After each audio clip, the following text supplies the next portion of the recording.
حي على الفلاح.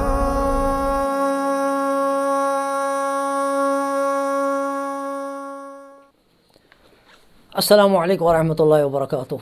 بسم اللہ الرحمن الرحیم. الحمد للہ رب العالمین. الصلاۃ والسلام علی سید المرسلین وعلی آلہ وصحبہ اجمعین.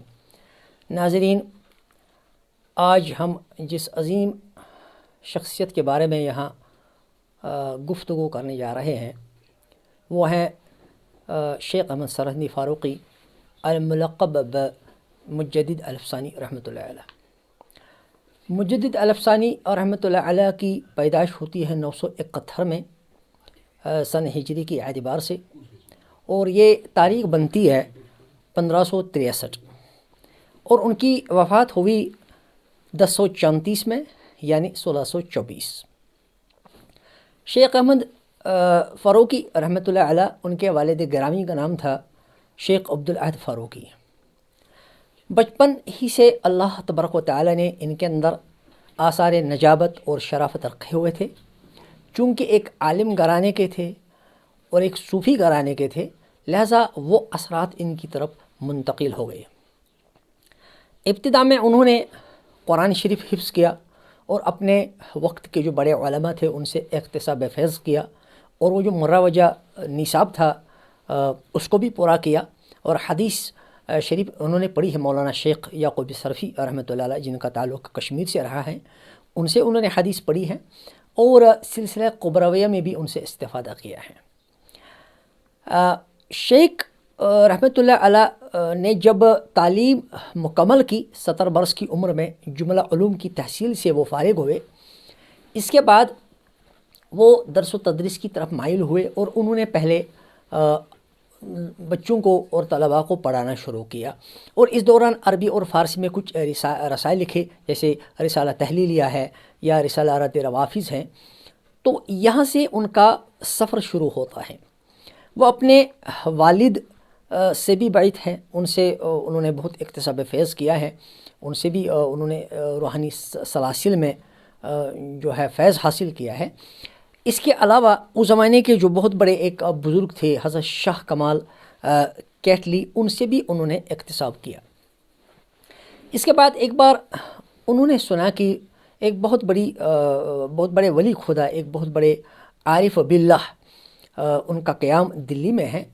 تو ان سے ملاقات کرنے کا ان کو شوق چرایا، اور مولانا محمد حسن کشمیری ان کے ایک شاگرد رہے ہیں، ان کے مرید بھی تھے وہ. تو ان کی ہمراہی میں ان کے ساتھ وہ دلی گئے اور ان صاحب سے ملے.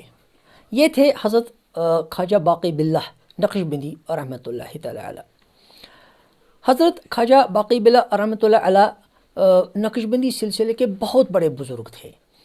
اللہ تبارک و تعالی نے ان کو ہندوستان بھیجا ہی تھا اس وجہ سے کہ یہ جو نقشبندی سلسلے کی امانت ہے ان کو انہیں تفویض کرنا تھا شیخ احمد سرہندی مجدد الافسانی رحمۃ اللہ علیہ کو.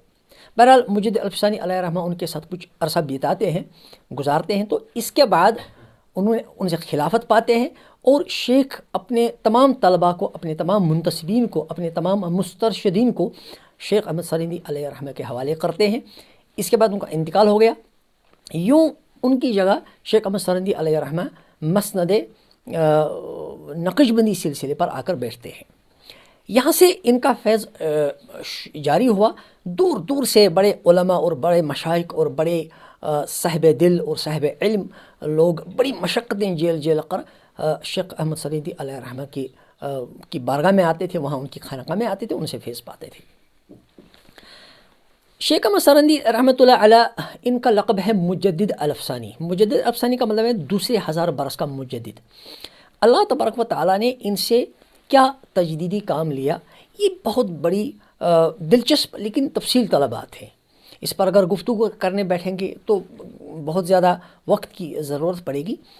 یہاں میں مختصر طور پر آپ کے سامنے رکھوں گا کہ ان کے تجدیدی جو کارنامے ہیں، ان کا جو تجدیدی دائرہ ہیں، اس کو ہم سمجھ سکتے ہیں 3 نقاط کے اندر. پہلا نقطہ جو ہے وہ ہے کہ انہوں نے اس زمانے میں حکومت کا مزاج بدل دیا. اکبر کے بارے میں سب جانتے ہیں کہ انہوں نے وہ دین الہی نام کے سے ایک نیا دین جاری کیا تھا، اور وہ ایک معجون مرکب قسم کی چیز لوگوں کے سامنے ڈال دی تھی، جس میں بدعات بھی تھے، خرافات بھی تھے، جس میں کفر بھی تھا، شرک بھی تھا، بت پرستی بھی تھی۔ تو ایک چیز لوگوں کے اوپر مسلط کی جا رہی تھی اور اس کو اسلام کے نام پر پیش کیا جا رہا تھا، تو لوگوں کے عقائد بگڑ رہے تھے۔ براہ راست حکومت اس کے پیچھے تھی، اور حکومت جو ہے وہ اس میں اپنا ایک کردار ادا کر رہی تھی۔ تو شیخ احمد سرہندی رحمۃ اللہ علیہ نے اپنی جو اصلاح کا آغاز کیا ہے وہ یہیں سے کیا ہے۔ اکبر کے زمانے میں تو ابھی وہ جوان ہی تھے، لیکن جہانگیر کے زمانے میں اللہ تبارک و تعالیٰ نے ان سے عظیم الشان کام لیا۔ حالانکہ جہانگیر جو تھے وہ ابتدا میں ان سے بہت زیادہ بدظن تھے۔ ایک تو اس کی وجہ یہ ہے کہ جہانگیر جو ہیں جس نظام کے، جس ماحول کے اور جس حکومت کے زیر اثر وہ پروان چڑھے تھے، وہاں پر جو ہے ایک نیا دین ان کے سامنے تھا، وہ اسی میں پلے بڑے تھے۔ تو ایک تو یہ بات، دوسری بات یہ ہے کہ شیخ کی جو مخالفین تھے انہوں نے بھی جہانگیر کو شیخ کے خلاف کرنے میں بڑا کردار ادا کیا تھا۔ تو وہ بدظن تھے، انہوں نے شیخ کو گواریال کے قلعے میں قید کر دیا۔ شیخ وہاں 1 سال رہتے ہیں۔ اس کے بعد وہاں سے جب اللہ تبارک و تعالیٰ نے ان کو رہائی نصیب فرمائی، جہانگیر بہت بڑا معتقد ان کا بن گیا۔ تو انہوں نے اس فرصت کو، اس وقت کو غنیمت سمجھا اور یہاں سے انہوں نے تجدیدی کام شروع کیا۔ جہانگیر کے جو ارکان سلطنت تھے، عمائد حکومت تھے، بہت بڑے جیسے خانی خانہ تھے یا صدر جہاں تھے یا مرتضیٰ خان تھے، ان کو انہوں نے مکتوب لکھے، ان کو اس پر تیار کیا کہ وہ حکومت میں در آئیں جو ناہمواریاں تھیں، جو حکومت کے اندر جو بگاڑ تھا، اس کی اصلاح پر وہ کمر بستہ ہو جائیں اور اس کی اصلاح پر وہ تیار ہو جائیں۔ ان عمرا نے شیخ کی اس بات کو مانا، اس پر انہوں نے عمل کیا، اور اس طرح ہم دیکھتے ہیں کہ مزاج حکومت کا ایسا بنتا گیا، اصلاح کی طرف مائل ہو گئے کہ بعد میں جو اکبر سے بہتر جہانگیر تھے، اور جہانگیر سے بہتر شاہجہاں تھے، اور شاہجہاں سے بہتر اورنگزیب تھے۔ اس طرح ہم دیکھتے ہیں کہ الحاد سے اسلام کی طرف یہ ایک سلسلہ چل پڑا، یہ سفر چل پڑا، اور بگاڑ سے اصلاح کی طرف رخ لے لیا حکومت نے۔ یہ ان کے کارناموں میں بہت بڑا کارنامہ ہے۔ اور ایک چیز ان کا یہ ہے کہ انہوں نے وحدت الوجود کی بھی اصلاح فرمائی۔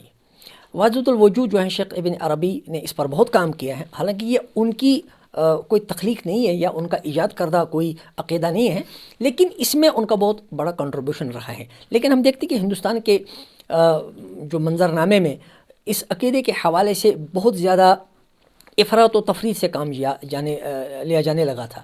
ایسا ہوا تھا کہ اس وحدت الوجود کے تناظر میں اور اس کے پس پردہ جو ہے بدعت اور خرافات اور شرکیات کا ایک طوفان عمڈہ چلا آ رہا تھا، اور دین سے بیزاری، عمل سے بیزاری، عقیدے سے بیزاری، اس طرح کے آثار تھے۔ جگہ جگہ ایسی خانقاہیں وجود پذیر ہوئی تھی جہاں پر ایمان کی حرارت سے زیادہ دنیا پرستی کا درس ہونے لگا تھا۔ یہ سب وحدت الوجود کے نام پر ہوتا تھا، لیکن اس کے برعکس شیخ نے اس کی بھی اصلاح کی، اور انہوں نے وحدت الشہود کا نظریہ پیش کیا جو زیادہ قرآن اور سنت سے مطابقت رکھتا تھا، جس کی تعبیر اور تشریح زیادہ بہتر تھی اس تناظر میں، جس تناظر میں یہ کام کیا گیا۔ تو اس طرح ہم دیکھتے ہیں کہ وحدت الوجود کی جو وہ تعبیریں تھیں، جو تعبیریں بالکل شریعت کے خلاف تھی، اور اس زمانے میں بہت سے لوگوں نے ان تعبیروں کو آگے بڑھایا تھا، پیش کیا تھا، تو ان کی اصلاح ہوئی، اور وحدت الشہود کے ذریعے سے قرآن اور سنت کا مزاج جو ہے وہ ایک بار پھر تشکیل پایا۔ ایک اور بات جو شیخ کے کارناموں میں ہم اس کو گن سکتے ہیں، وہ ہیں ان کے مکتوبات۔ ان کے جو مکتوبات ہیں وہ جیسے کہ ایک عالم نے لکھا ہے کہ وہ ایک طرح سے اس زمانے میں گیزٹ کا کام کرتے تھے، انہوں نے مجدد گیزٹ کا نام دیا اس کو۔ انہوں نے کہا کہ ان کے تو پورے عالم کے اندر جیسے ماورا و نہر ہیں، خراسان ہیں، اور ترکی ہے، اور عرب کے بھی بعض ممالک ہیں، اور افغانستان ہیں، یہاں پر شیخ کے خلافات برصغیر کو چھوڑ کر ایک بہت بڑا سلسلہ تھا، اور شیخ اپنے مکتوبات کے ذریعے سے جو بھی علم کی دقیق باتیں ہیں، تصوف کی دقیق باتیں ہیں، ان کو بیان کرتے تھے، تربیت کے حوالے سے، اصلاح کے حوالے سے، دینی مزاج پیدا کرنے حوالے سے۔ تو شیخ کے قلم سے نکلا ہوا ایک ایک مکتوب پورے عالم میں اس وقت تربیت کا کام کرتا تھا، خلفاء کے اندر، مسترشدین کے اندر، مریدین کے اندر، طلباء کے اندر، اور ہم دیکھتے ہیں کہ ان مکتوبات نے بہت دور رس اثرات مرتب کیے ہیں برصغیر یا برصغیر سے باہر یہ جو وسط ایشیا ہے اس کے فکر و نظر پر. اور یہاں پر بعد میں جو مدارس قائم ہوئے، جو دین اور ایمان کی انگیٹھیاں یہاں جو ہے جلائی گئیں، جنہوں نے پھر آنے والے کئی صدیوں تک اسلام کو ان علاقوں میں تمام تر حکومتی اور بیرونی جو ہے بگاڑ کے باوجود قائم رکھا عوام کے اندر. تو اس میں مجد الفی ثانی رحمۃ اللہ کے مکتوبات کا بھی بہت بڑا حصہ ہے.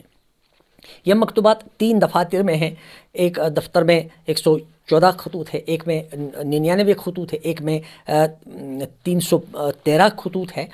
تو یہ اس میں ایک نکتہ یہ پوشیدہ ہے کہ 313 اصحاب بدر کی تعداد تھی، 114 قرآن کی صورتوں کی تعداد ہے، اور 99 اللہ تبارک و تعالیٰ کے نام آئے ہیں. تو اس اعتبار سے ان 3 دفاتر کو جو ہے مرتب کیا گیا ہے، اور آج بھی ان مکتوبات کو پڑھا جاتا ہے، ان کی شرحیں لکھی گئی ہیں، ان کو سمجھا جاتا ہے.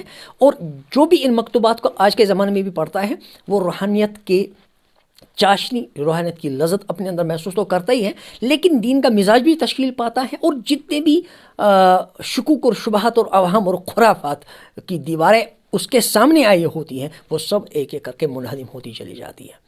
اسی وجہ سے ان کو مجدد الف ثانی کہا گیا، یعنی دوسرے 1000 برس کا مجدد. دوسرے 1000 برس کا جو سلسلہ شروع ہوا تھا 10ویں صدی سے، تو اس میں سب سے پہلے امت کے پیدا ہونے والے مجدد شیخ احمد سرندی فاروقی رحمۃ اللہ تعالیٰ علیہ تھے. اور یہ آج بھی مسلمان کی جملہ مکاتب فقر میں ایک عظیم الشان مقام رکھتے ہیں، اور ان کی جو تصانیف ہیں، ان کی جو مکتوبات ہیں، آج بھی ان سے استفادہ ہوتا ہے. اور آج بھی نقشبندی سلسلے کے ذریعے سے اصلاح، تربیت اور دینی مزاج پیدا کرنے کا سلسلہ جاری ہے. اللہ تبارک و تعالیٰ ہمیں ان بزرگوں کے نقش قدم پر چلنے کی توفیق نصیب فرمائے. وآخر دعوانا الحمد للہ رب العالمین.